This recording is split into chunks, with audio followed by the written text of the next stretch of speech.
اب ایک حافظ قرآن نے ملک کی باغ دوڑ سنبھال لی ہے، اب پاکستان کو کوئی زیر نہیں کر سکتا. اور میں نے ہمیشہ کہا ہے کہ قائد اعظم نے پاکستان بنایا تو سید عاصم منیر نے پاکستان کو بچایا.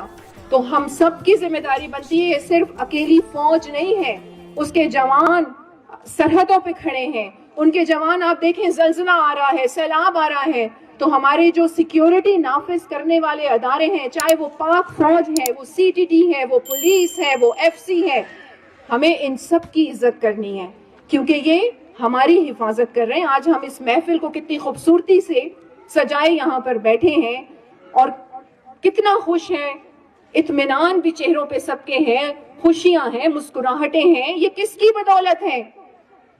یہ ہمارے ان جوانوں کی بدولت ہے جو سرحدوں پہ کھڑے ہو کے اپنے جانوں کو ہتھیلیوں پہ رکھ کے ہماری حفاظت کر رہے ہیں.